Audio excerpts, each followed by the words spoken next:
Hello and welcome back, or welcome to the Set Out Stronger podcast. I'm your host, Coach Jordan. Jordan, whatever you want to call me, it's all good. And today we have a very cool opportunity to talk to Stephanie Alp, who's a registered dietitian. You'll hear all about that, but we're going to be covering everything relating to game day nutrition and game day hydration. It's going to be a really good one. Anticipating a lot of really good conversations from this, and I'm excited to go. So let's dive in.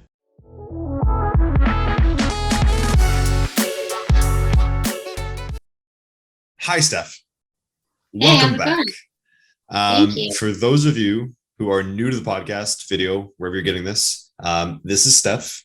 Steph, why are you here? Who are you?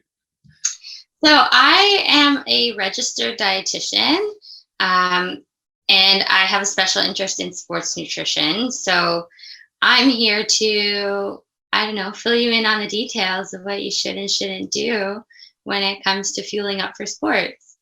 Love it. Love it. Let's get into it. Yeah.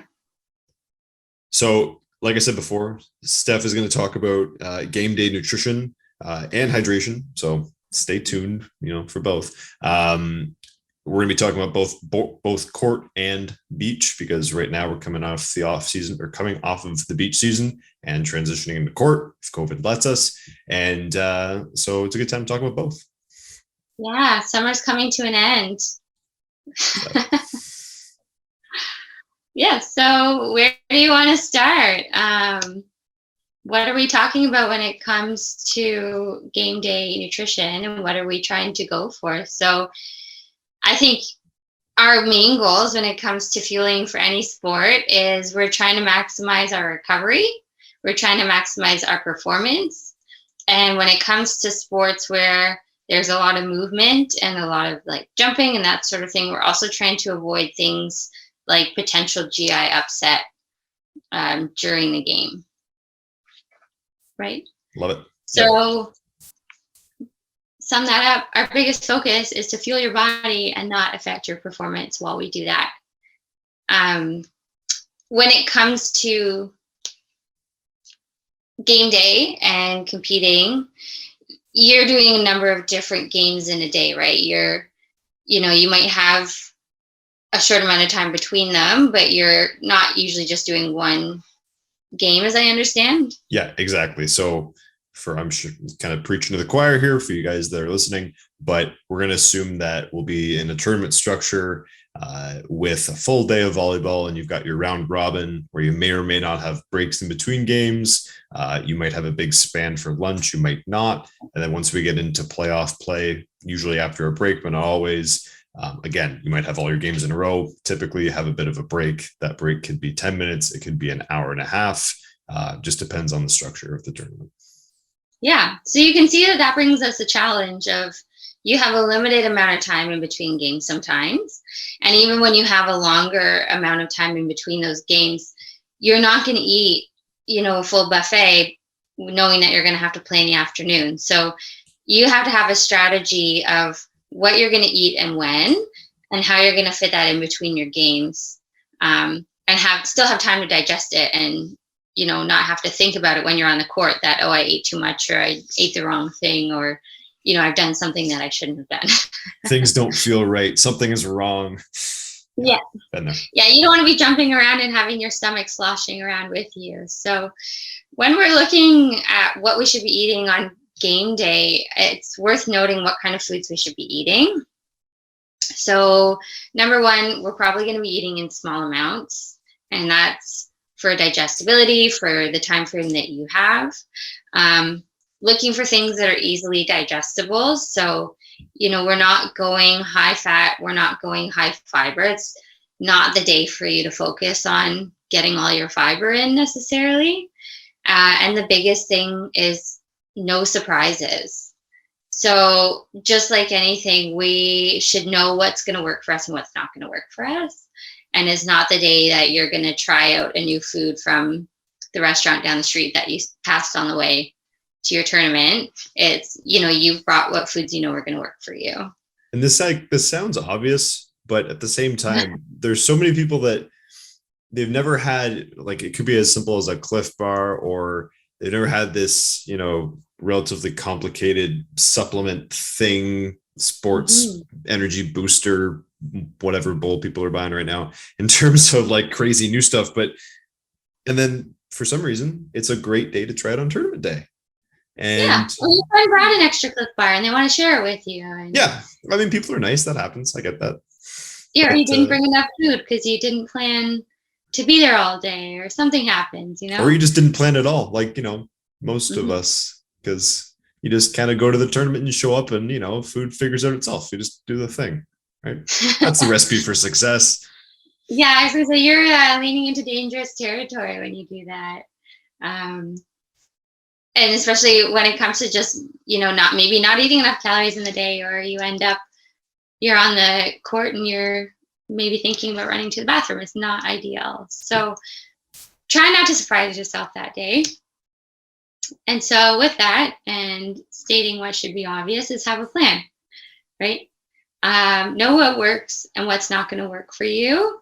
Know what kind of foods that you can digest easily and ones that you can't, and that's not going to be the same for everybody. So, when you say sharing a Cliff Bar, it might work really great for your teammate, and you might eat it, and you might find it really doesn't work for you. So, trying different things throughout the season when you're training to find out what's going to work, and also playing around with the timing. So, when it comes to timing, no, it's not just when, but it's also how much in that time frame.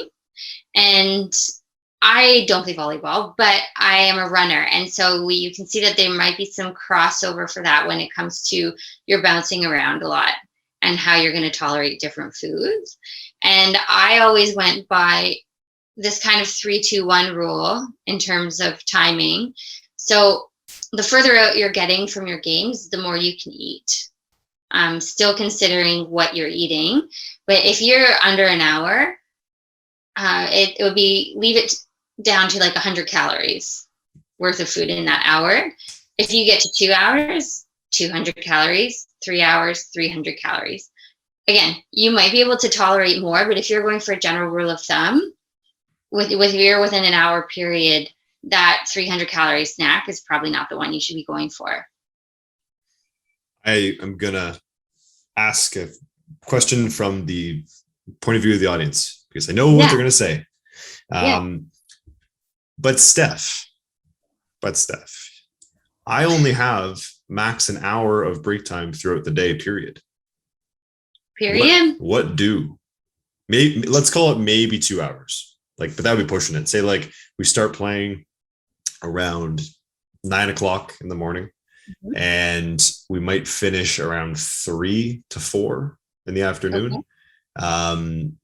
Let's say for simplicity, each match is an hour. And my longest break is an hour, and they also give us a lunch, which is an hour. Okay, so that gives you plenty of time to fuel, right? So you're looking at game day from when do I have to fuel during game day, but also remember that fueling for game day starts before. So you're telling me at 9 o'clock in the morning is when you start. You have hours before that to set up a great foundation for your day. So having those easily digestible carbohydrates is probably going to be your main focus, because that's what your body's using for energy. And even in between games, that does give you time to get in some quick, easily digestible snacks. Again, focusing on the carbohydrate, because that's what you're going to need to refuel. And if you are really stuck for time, there are sports foods. I wouldn't say it's the first thing that you go for, but if you're really crunched and you need to get something into you, then there are, all sorts of gels or chews or different things that are going to be easily digestible. Usually digest within an hour and have that energy, or within half an hour, sorry. And so you have that energy available to you within half an hour. So if you're crunched, there are solutions, but if you have an hour, try and focus on getting that snack in as soon as you can. And so you're maximizing the amount of time you have to digest it when you get down to it. Cool. So if I contrast that with what I've seen a lot of people do, and I've done before, it's lunchtime. I've got an hour, let's say an hour and a half before my next game, and there's a Subway right next door and I grab a 6-inch sandwich and I mow that because I'm starving because I've been playing for a couple hours.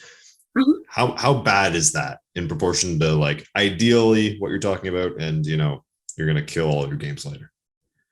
Again, I think some of that is a little bit individual, but if you look at what you're getting on the sub, I think is also important. So you're you have your bread there. It's easily digestible. It shouldn't be a problem. It's how much meat are you putting on your sub? How many veggies are you putting on your sub? Are you getting like, I don't know, a meatball sub with cheese? Because that's probably going to sit a little bit heavier, higher in fat, higher in protein, versus getting maybe a few slices of lean chicken, and like a little bit of vegetable, and mostly focusing on the bread. They're going to be two totally different things. Cool. Right. So even if we have these, call them non-ideal choices, you can still follow the principles of lower fat, higher easily digestible carbs, and not too much protein. Yeah, and not too much fiber. Right, and not too much fiber. Yeah. Yeah. And I did mention beforehand, when you're fueling beforehand, is look at your carbohydrate before the intake, before the gains even start. And there is a goal to go for, which is about 1 gram of carbohydrate per kilogram of body weight as your pre-game meal.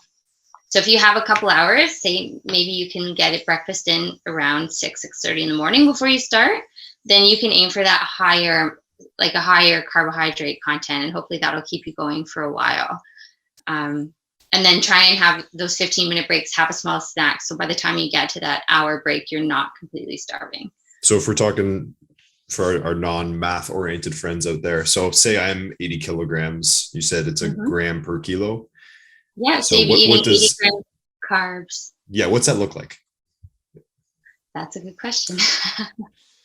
I didn't prepare that. Oh, that's okay. So so let's just talk about in relation to what people eat. How much is a bagel ish? I'm thinking usually around 30 to 40, maybe 50. Probably close to that. If it's like a smaller bagel, I would say it's probably close to 25 grams. Yeah, because we're usually around 200, 250 calories for a bagel ish. Depends if you're eating the big ones or the small ones. Always the big ones. Assume the big ones. Then you're going to the higher end of the carbohydrates. You're looking at maybe 25 grams for half of that. Cool. So it's like a bagel and a banana. Exactly. And that could be your breakfast. Yeah. Got it. Yeah. Just trying to always put this practically for people, because again, some people don't look at the nutrition fact sheet, and that's completely fine. And we're just trying to make it as practical as possible. Yeah. But it's also never going to hurt for you to take a look and see what you're getting. If you really want to tune in to your nutrition, then it's worth paying attention to what's on those labels. Oh, absolutely. Yeah. Yeah. Yeah. So, and the reason I'm talking so much about carbohydrates, really, when it comes down to volleyball, is over the long term, that's going to be our main source of fuel, right? Your body, when you're playing those back-to-back games, it's a lot of aerobic stuff. So you still have your explosive power, and that relies on the creatine that's in your muscles. But over the long term, you are using muscle glycogen. And there is that limited supply of it. So if you can fuel up throughout the day, you're conserving some of the supply that you have in your body. It'll always try to use what you have in your blood. If you've provided it from those snacks, then your body is going to use that or use that glucose that's in your blood as your main source of energy. Nice. So our really quick physiology lesson is jumping requires explosive effort. There's ATP in your muscles, there's energy in your muscles, but once that gets depleted really quickly, you have to get it from other sources, and those quick sources come from your glycogen. So that's just stored fuel in a different way that comes slower, and then over time. So your creatine, that explosive thing, that regenerates. It needs a short rebuff period, but it regenerates pretty quickly.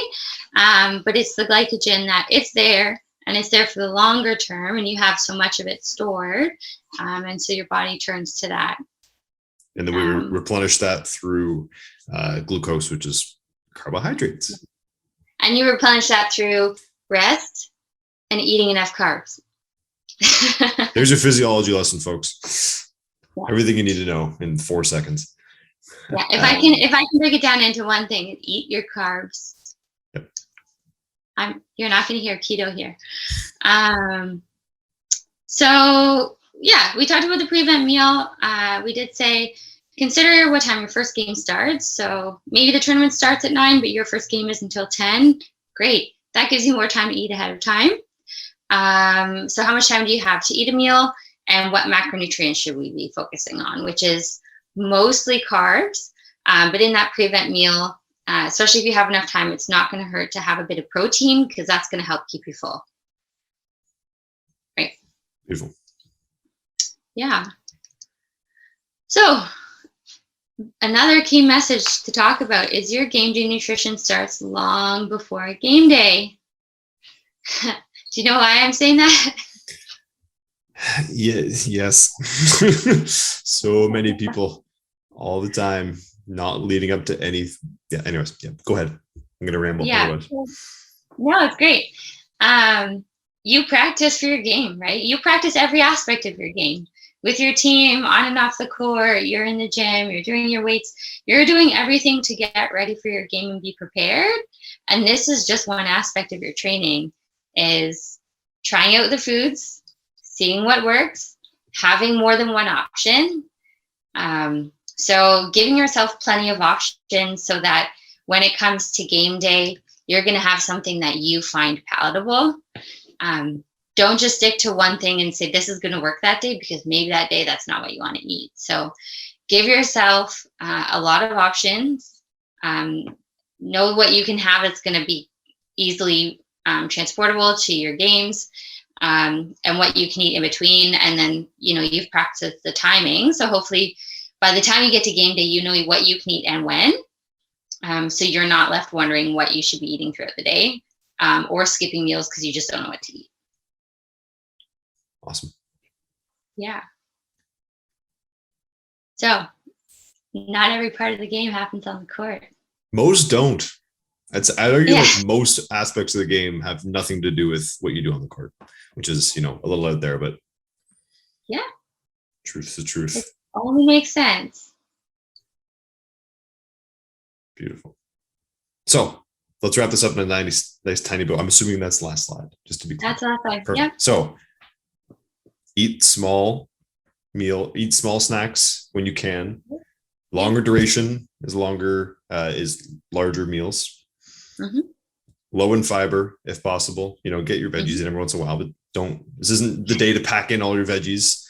Game day is not the day. High in carbs proportionally. Yep. Limit your protein to, depending on you and your ability to process. Mm-hmm. Low GI influencing foods. And maybe we can just touch on that really quick again. Again, that's the low fiber. Mm-hmm. Not too much protein and not too much fat, because we know that all three of those things slow down your digestion, right? And so you don't want to eat a ton of protein, half an hour before your game, and then you realize that, it's not moving and you're still feeling full when you step onto the court. So low fiber, low fat, low protein, and moderate. Would something like dairy fall into that to typically avoid, or it depends on the person? No, it depends on the person, because maybe yogurt is that thing that sits well and you can digest easily, and you're eating yogurt and granola. So you're saying I can have my chocolate milk? Perfect. And that's the thing. If you have your chocolate milk right after you've come off a couple of hard games, that is also going to help you with your recovery, right? Yeah, so you're getting some carbs and some protein, so you're helping with your recovery, and then hopefully you'll be ready for games. And especially if it's multi-day, you're setting yourself up to feel good the next day too. So in general, this isn't also the day to totally avoid something like sugar in this case, because it's quick carbs, right? Yeah, sugar is a carbohydrate, easily digestible. Most sports foods that you look at are made out of sugar, and there's a reason for that. While Steph preps this next video, just want to take a quick minute and say, if you're looking to get into training, maybe you've been considering training, but you're not comfortable starting on your own, or you want somebody to guide you through the process, that's what we're here for. So if you have any questions or want to get started or just see what we're all about, click the link below, fill out the survey form, and we'll get back to you right away. All right, let's get back to it. We're back after that, very professionally done message. Let's talk hydration. What do you do on the beach? What do you do on the court? What is hydration? Yeah. What are we even talking about? Steph, just educate us. All right. Well, we are, in parallel to our nutrition, focusing on hydration on the court, on and off the court, sorry, and when you're in the middle of maybe a few games, as we talked about before. So same thing. What are our goals when it comes to game day hydration? So we're trying to replenish our fluids, our electrolytes, and same thing. We're trying to avoid things like GI upset and dehydration. And I will talk about those as two separate things, but they are also tied together. So really interesting when we get to that point. So our focus is ensuring optimal hydration throughout the day to support performance. And this one's is really interesting when we get down to what can affect performance when it comes to dehydration, is that a fluid deficit, so if your body loses about 2% of its fluids, can lead up to a 10% decrease in performance. And the effects of that are profound. So when it comes to how it affects performance, I will get into that a little bit later, but small amounts essentially can have a huge effect on how you're doing that day. So our challenge is the same.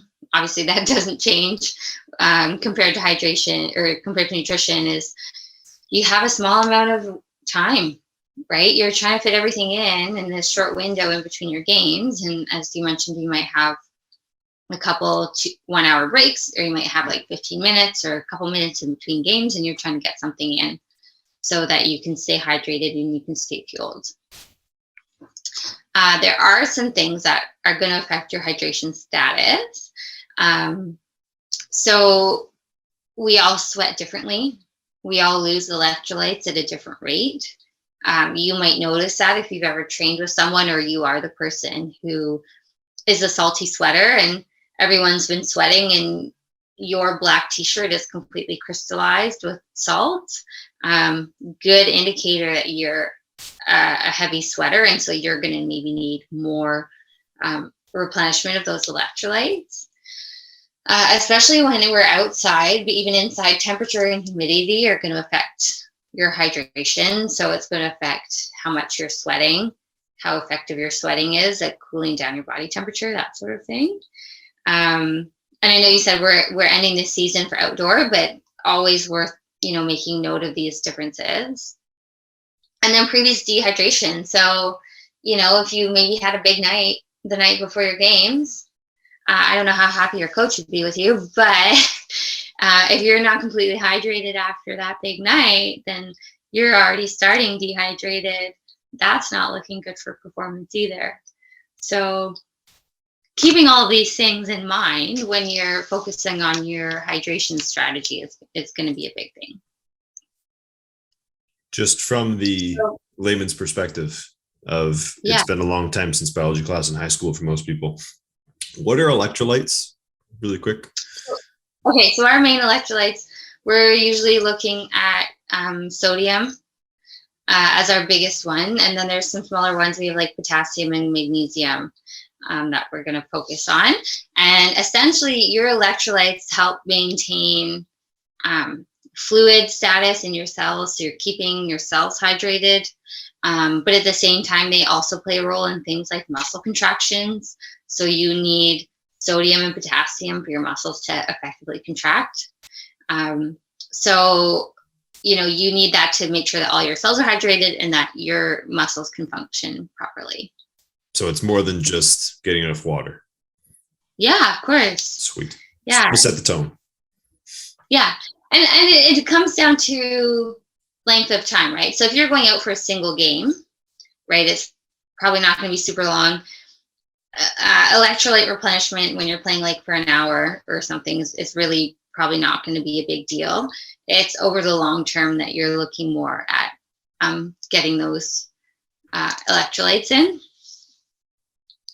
So I mentioned that, a 2% loss of hydration, so that is the fluid loss, but you do lose electrolytes with that, can have those really huge effects on your performance. So it's not just that it can affect your muscle contractions, but when you're dehydrated, it can affect your thinking skills.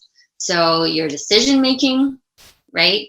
That split second decision making, that's so crucial when you're going for the ball, can be delayed or can be affected. Your concentration, your skill level can decrease when you're dehydrated. It can make it feel harder. So we know temperature or fluids also play a huge role in regulating your body temperature, right? So sweating is helping regulate your body temperature, but just being hydrated is going to help with that. So if you're dehydrated and you're not regulating your body temperature as well, you're feeling really hot, it's going to make everything feel harder. So that perceived exertion, you're going to feel like everything's a lot harder than if you were properly hydrated. It can also cause headaches and confusion, so that's getting a little bit more extreme. And then you're increasing your risk of heat stroke. So I don't know how hot it gets in the gym, but even inside outside, you're still affecting that. When you're dehydrated also, that itself can cause GI upset. So it's not just let's avoid GI upset from eating well and drinking well, it's let's avoid GI upset from being dehydrated. They get you from both ends, eh? Yeah, it really does. So again, it's about finding that balance of what's gonna work to keep me hydrated while I'm avoiding having that sloshy feeling all day. And usually having to go to the bathroom isn't the biggest consideration because your body is pretty good at suppressing that when you're exercising.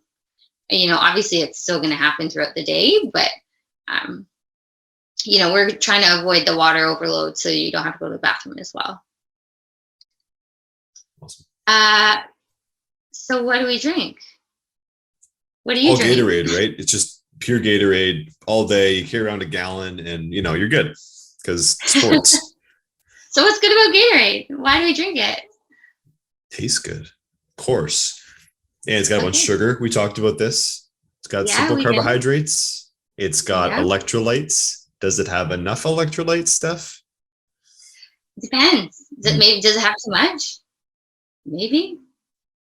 So all the different kinds of Gatorade are different, right? You're looking at all the different ones. Some of them are full sugar. Some of them are, reduced sugar.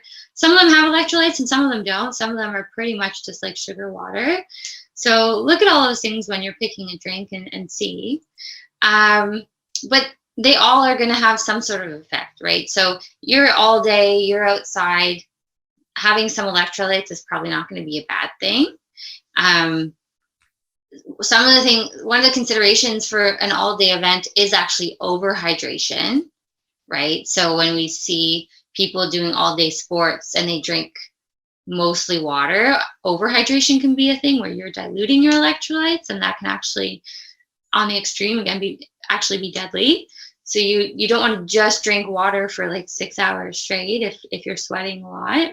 There's been some football players that have died from that, right? Hyponatremia. Yeah, exactly. Not just that, but usually slow marathon runners.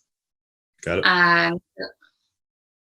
Now, to be clear for all of you recreational tier 1 through 3 players out there, it's probably not you, but it's something to be aware of. We're not it's usually recreational more than elite athletes that suffer from hyponatremia. Well, there you go. See, this is why I have Steph on. She corrects me when I'm wrong because it's going to happen a lot. That's okay. Yeah. So it is usually those ones that they're slower. They have adequate opportunities to drink, and they're mostly drinking water, and they're drinking water at every opportunity, and all day. And especially when, say, you're doing sports and you're not going to the bathroom, that's part of the risk, right? Is your body's not able to get rid of that and to reconcentrate everything. And so that's the risk, where the risk comes in. So, okay. over the long term, having some electrolytes are not going to hurt. But it's also, do you need the carbohydrates in the drink? If you're not able to fuel properly with your foods, maybe having some carbohydrates in your drink isn't a bad thing. We also know that having a certain amount of carbohydrates can actually increase your body's ability to absorb those electrolyte drinks. So electrolytes on their own versus electrolytes with some carbohydrates are going to be absorbed totally differently. And that's why you might see something I have in there, 4 to 8% carbohydrate content, that's going to help with the absorption and make it tolerated a little bit better. Having the temperature of the drink, right? So if you're on a hot day, actually drinking cold drinks can help bring down your core body temperature. And that's one that we see in multiple different sports. I don't know if you've ever seen people playing in the Summer Olympics beforehand. They put on a cold vest, or they're using cold drinks, or they're using slushies before they even start playing, right? Because they're trying to bring their body temperature down before they start playing so that they don't have that whole rise in body temperature and all the things that come along with that. So having those drinks is really multifactorial when it comes to helping your performance. And then I have in here a little bit of a swish and spit, and I don't know if you've heard about that strategy. Oh yeah, before. the pickle juice. Oh yeah. Not pickle juice. Oh, no. Well, never mind. But I thought I've heard of Fill me in on your pickle juice. So I don't, again, this isn't highly evidence-based. This is just what I've heard from some, people. They take some kind of like high salt, high electrolyte solution, and you just swish around your mouth and you spit it out, and it's supposed to yield similar effects in terms of your body's response, because it absorbs the electrolytes through your tongue and through your your mouth receptors. Okay. Clarify so stuff. I haven't heard a lot about that. The strategy that I am familiar with the swish and spit actually has to do more with carbohydrates than it has to do with electrolytes.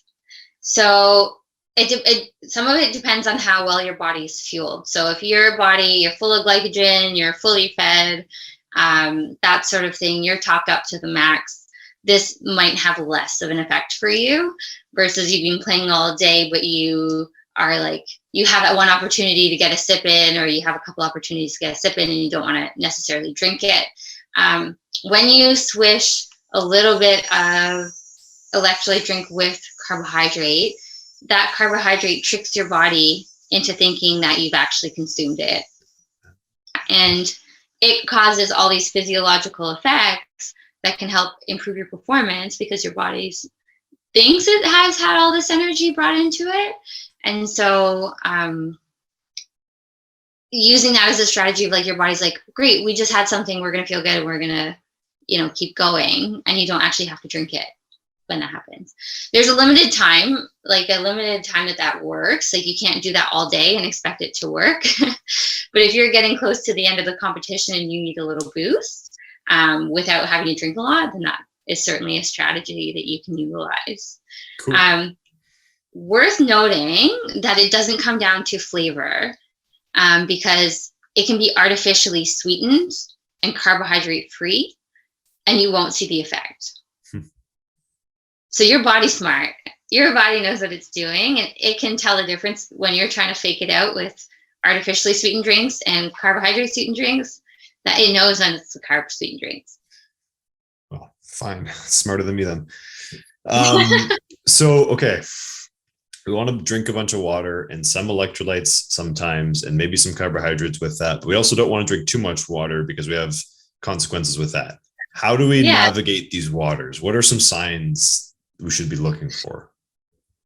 So thirst is not going to be your best indicator of hydration status. So don't rely just on your thirst when it comes to drinking, right? Because you're going to get into trouble. It's almost too late by the time you realize you're that thirsty.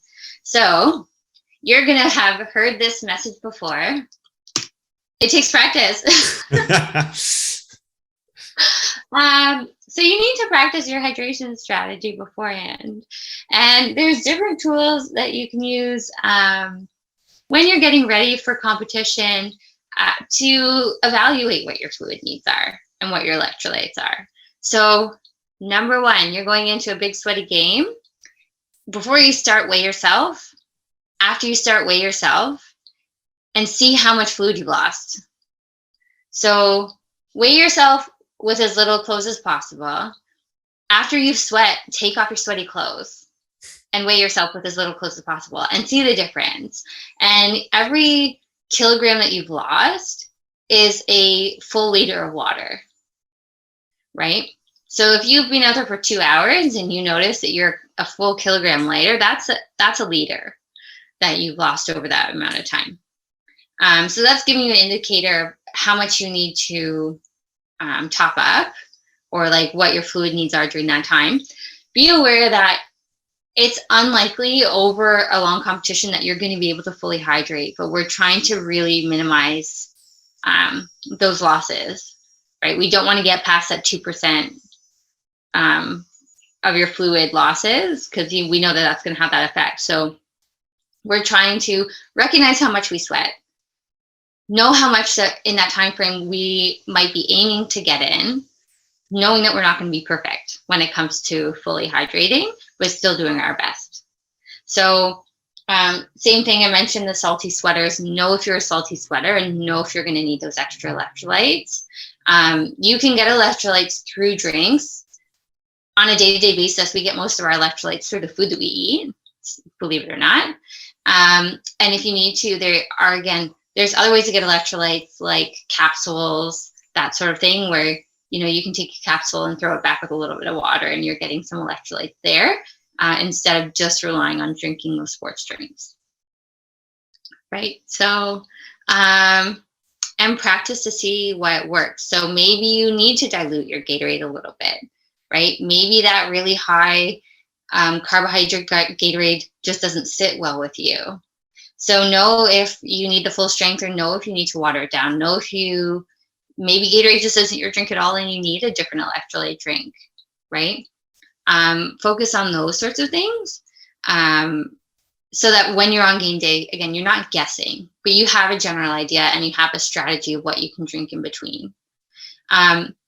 We've talked about it before, what counts towards hydration, right? So I don't know, maybe somebody brought popsicles.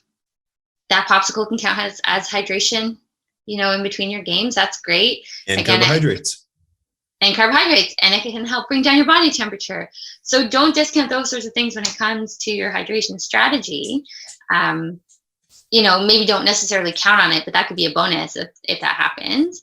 But make sure that you are bringing enough and that you're being aware of those things, and just being aware if you notice that you're not feeling as great, or you're cramping more, or you're not concentrating, that maybe you need to check in.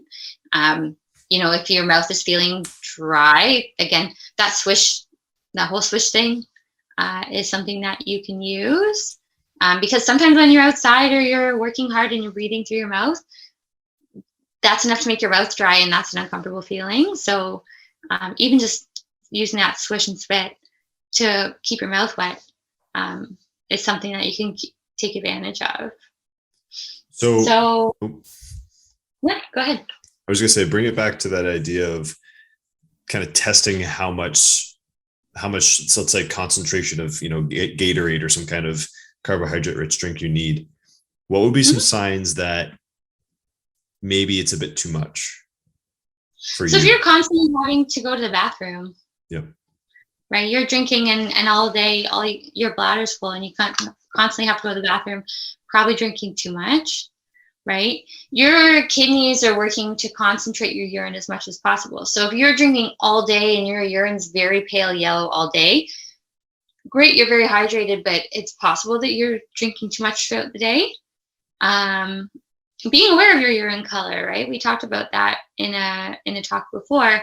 Same thing, like opposite of, you have really, really dark urine partway through the day, pretty good indicator that you're like pretty dehydrated and that you haven't maybe been living up to your hydration strategy as true as you should have been. So being aware of those things, and then taking the time when you can to drink and to get those sips in. Luckily, food with fluid compared to fluid, it's a little bit easier to get the fluids in between games. But you're probably not going to be chugging your full bottle, like a full 500 ml bottle in between, like when you have a 15-minute break. Yeah. So sipping it, knowing what you can kind of get away with in terms of hydration. Know that like nerves and things are still going to affect. If you're nervous, that's still going to affect your need to go to the bathroom, and maybe you have to go a little bit more. But still, even considering that in your hydration strategy, it's just like knowing like, oh, I'm not overhydrating. It's just that I'm nervous right now. I have to go to the bathroom. So if we go the other end of the spectrum, where someone, we have that the kind of gym bro mentality of, I need my big gallon of Gatorade all the time with me. What can be the consequences or the signs that maybe we're having too much electrolytes, or not necessarily too much carbohydrate acutely? I wouldn't say there's a specific effect, but look at how many calories and things are in that, and are you really overdoing it then when it comes to your nutrition and hydration strategy in terms of calories from sports drinks, right? If you're drinking a gallon, I don't even want to think how many calories are in there, but it's probably a lot more than you need. Yeah. Right. So have a good combination. If you're only drinking Gatorade, maybe consider having half of that as water and half of that as Gatorade. Yeah. Right. Chances are you're not going to need that full gallon. So again, unless you're a sweater, unless we talked about those other things, unless you really, really sweat heavy, but it's about balance of drinking water and drinking everything else. Yeah. And we're being kind of intentionally vague on this stuff because it really depends on the person, right? Somebody might be able to handle half of a Gatorade during the day. Some people might be able to handle 3 throughout a full tournament. So go ahead. So that's what I'm saying. Like, know what works, practice to find out what works. Yeah. And so nothing should be a guess on game day, essentially. And we're not giving anyone an excuse to drink a gallon of Gatorade. There's a balance there. Perfect. Yeah.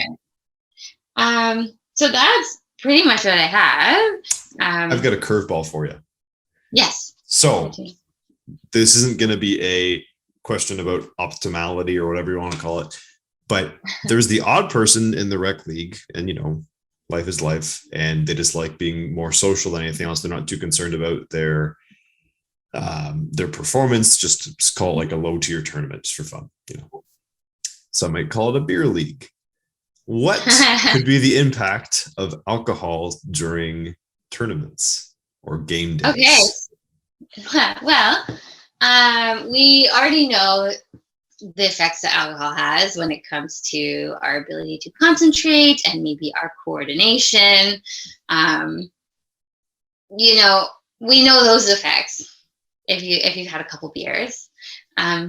If you don't know those effects, maybe this isn't. This conversation's not for you. Yeah, this conversation's not for you. Don't worry about it.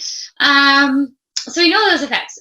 We know that alcohol can increase your risk of dehydration because it increases your urinary output. So we've all had that. You had a couple beers and you're running for the bathroom. So it's going to make you have to go to the bathroom more, and your body's trying to dilute. It affects your kidney's ability to dilute your urine. So you're not going to see as concentrated urine. You're going to think that you're hydrated because all your urine is going to come out. It's going to be light yellow unless you're like very, very dehydrated. So your kidneys aren't concentrating urine like it should. So it's actually increasing your fluid losses. So double whammy on that one. Because if you're starting off dehydrated and then you're losing even more fluids, well, think about your, oh God, it's such a circle. So think about your dehydration already. Say you're at 2%. And when we look at blood alcohol, it's probably going to be slightly higher because you're dehydrated. So your impact on performance, your impact on hydration, your impact on all of that, and then it has those like byproducts that can make you feel bad. So by the afternoon, you maybe have a little bit of a hangover, and you're not feeling great. And it's like sloshing around in your stomach. I don't know about you, but if you ever try to do a beer mile or anything, like, we know that beer doesn't usually sit well with the carbonation and stuff. And so it's fun. It's probably fun in the short term, but are you going to feel your best over the full day? Probably not. And then in that case, you probably are going to need some electrolyte and carbohydrate replenishment so that, you can get your hydration back to where it should be. This is not to shame people that enjoy a beer during the tournament. This is just to understand the risks more than anything, and some strategies that we should just be aware of. So balance it out. So for every beer that you have, your next drink should be water or an electrolyte drink. Go back and forth between that. You're probably going to be running the bathroom a lot more if you're drinking beer during your games, but you can balance that out by, trying to stay hydrated in between those beers and not only drink beer all day. So just kind of curtailing off that a little bit. A lot of times, I know in the rec leagues or just when people are social with these tournaments, people will go out after for, nachos, beer, that kind of stuff. Yeah. If we're talking about, let's say, in a typical situation where somebody's not hydrating perfectly throughout the day, and then they're drinking alcohol that night, they're probably getting more electrolytes because, nachos and beer nuts and all that kind of stuff. But what are, in a worst case scenario, what could happen if they're dehydrated and then going drinking? And then what are some just basic strategies that we could think about or implement to make sure that we offset that as much as possible? Yeah, so you're probably going to worsen your hangover the next day if you're already dehydrated before you start drinking, right? We talked about that effect of that maybe your blood's a little bit more concentrated, so your blood alcohol is maybe going to rise a little bit faster. And honestly, I think the effect afterwards is probably what you're going to be the most concerned about. Is next day is not going to be very fun for you. So, again, having that back and forth, have your drink, have some water, have your drink, have some water, that sort of thing.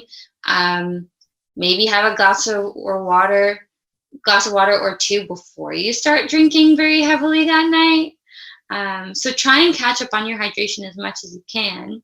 And ideally, if you are going to do that, then try and stay hydrated in the day before you even get to that point. Yeah. Minimize your dehydration every point possible so that when you are drinking, then you're not going to have the effects that we all know and are not big fans of. Especially when you hit your 30s. We all know that so much more. Hey, I've got, 5 days and a year until that. So, I got time. Birthday's coming up. Take advantage of it. There you go, right? Yeah. Awesome. Yeah, that was a curveball, but I know it's something that people will ask about. And from a safety perspective, we just kind of need to be aware of it, right? Yeah. So I mean, I can throw in another curveball if you want to talk about caffeine and how right? Caffeine's fine. It's about tolerability. So do I drink a coffee and go work out? Of course I do. Why do I do that? All sorts of reasons, right? Caffeine, we know, is a performance enhancer on multiple levels. So it does help with your alertness, right? And your ability to concentrate. Caffeine also helps with calcium release and helps with muscle contractions, which is super cool. So caffeine all around is not going to be bad. Some people do talk about the diuretic effect of caffeine. So it's going to make you have to go to the bathroom. Usually that's very small, has a small effect. If you're used to drinking caffeine, I wouldn't even worry about it. If you're not caffeine habituated, you might find more of an effect when it comes to the diuretic effect and having to go to the bathroom. And caffeine, if you're not used to it, can also have effects on your GI. It can upset your stomach a little bit. So one of those things, if you're planning on having caffeine, test it out a couple times before your tournament. But if you're used to having your couple cups of coffee in the morning, no problem, right? If you're used to having one in the afternoon and you want to have that in the middle of your tournament and you know that it'll be tolerated, no problem, go for it. It might even help you out a little bit. So definitely not off the table. You said you're going to throw me a curveball and you just answered it. So, I mean, hey, Easiest curveball ever. Awesome. My own fun thing then. Yeah. There you go. Yeah, there you go. Perfect. Okay, that was a bunch. That was fantastic. I feel like we'll have a lot of follow-up and questions and just good conversations from that. So yeah, that'd be great. I'm looking forward to maybe seeing some of those questions and hopefully being able to help you answer them. So whether you're seeing this on YouTube or podcast or our website or our Facebook group, you should join the Facebook group. Ask your questions, because we're here not only to, Steph's here not only to educate us and help us out, but to answer your questions and really foster some actual conversation, because the whole point of this is to take what we know and put it into practice, as opposed to just saying, yes, you need X grams of blank per blank of kilogram, but it's, what's that mean? What's that work? What works for you? What strategies have you found work? What strategies have you crashed and failed with? And let's help each other learn. That's the whole point. Yeah. Maybe if we get enough questions, we could do a Q&A one where we sit down and answer all of them. Oh, no, we 100% are going to do the Q&A one, because that's, okay. Honestly, I think that people learn the most from that, because the questions come directly from people. Yeah. Things that they want. I know what I'm talking about, but maybe you don't know what I'm talking about. So let's hear it. Yeah, exactly. All right, cool. Let's wrap it up. Appreciate you guys as always. Like I said, already put the plug in, but let's join the Facebook group, start those conversations. And Steph, if people have questions, is somewhere like the Facebook group the best place to ask them? Yeah, shoot them on there. Let's see what we can do. Sweet. All right, guys, take care. We're out of here.